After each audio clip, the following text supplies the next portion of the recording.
barnaamijkeenan xogta daahsoon waxaynu ku soo qaadanaynaa howlgalkii basaasnimo ee khatarta ahaa ee aan sidii loogu talagalay u qabsoomin. Maraykanku ma ahayn kuwa ka dhacsan in xaalad kasta ay iman karto,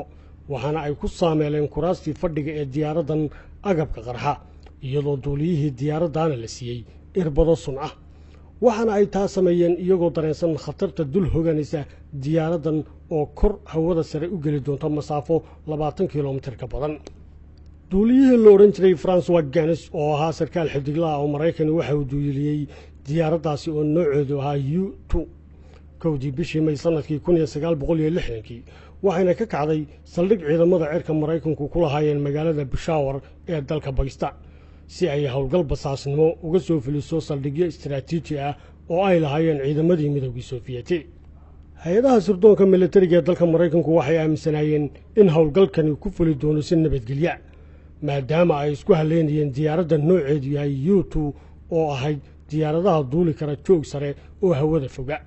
halkaas oo ay meel ay kaga nabadgeli karto gantaalaha dhulka laga rido ee cirka wax ka dila iyo weliba diyaaradaha difaaca cirka loo adeegsado.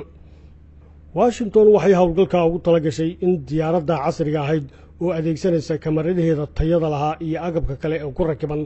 ay soo dhammaystirto howlo basaasnimo iyo kuwo ilaaleed oo ay ku soo sameynayso ama ka soo fulinayso saldhigyada istiraatiijiga ee ciidamada Sofiyeetka,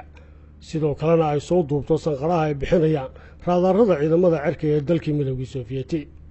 waxa uu qorshaysnay diyaaradda U2 in si ay u gudato howlgalkeedan basaasnimo ee qarsoodiga ay duulimaad toos ku jirto muddo 9 saacadood oo xiriira, iyadoo marka ay ka duusho Pakistan dul mari doonto waddanka Afghanistan si ay ugu gudubto hawada dalkii Midowgii Sofiyeeti.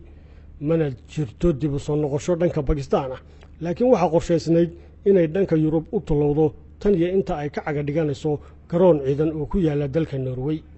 waxaase muuqatay inay Maraykanku xilliga qiyaaso aan dhab ahayn iska xariiqdeen oo xisaabo khaldan isku dhufsadeen, isla markaana aanay waxba kala soconinba in Midowgii Sofiyeeti awood u leeyahay xilligan inuu ka shufo duulimaadka diyaaradaha noocaasa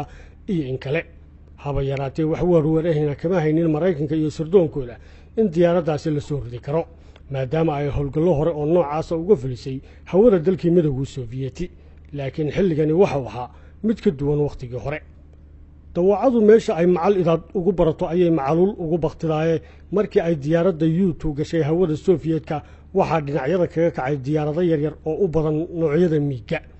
laakiin waxay ka quusteen qabashadeeda markay hawada sare isku maqiiqday oo kor u gashay masaafo aan ka yarayn 25 kilomitir oo jooga sare ah.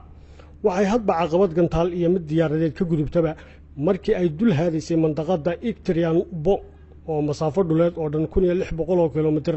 bari kaga toosan magaalada Moscow. waxaa ku soo baxday mandaqada ay ku rakaban yihiin gantaalihii cusbaa ee difaaca cirka ee Midowgii Sofiyeeti lahaa, noocooduna ahaa S-75,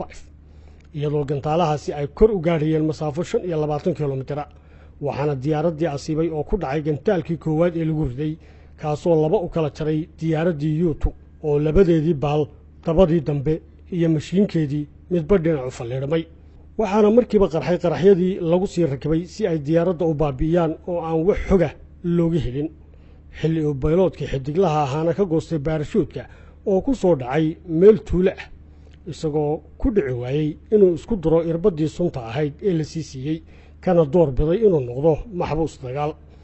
isla markaana ay qabteen dadweynihii tuulo joogga ahaa kuwaasoo u dhiibay dowladda. bayloodkii Maraykanka waxaa la horgeeyey garsoorkii Sofiyeetka waxaana lagu xukumay 10 sannadood oo xabsi ah, laakiin markii uu ku jiray muddo 100 habeen oo kaliya waxaa lagu bedeshay basaas u dhashay Sofiyeetka oo lagu hayay xabsiyada Maraykanka, sidaasuna ugu guryo noqday waddankiisii.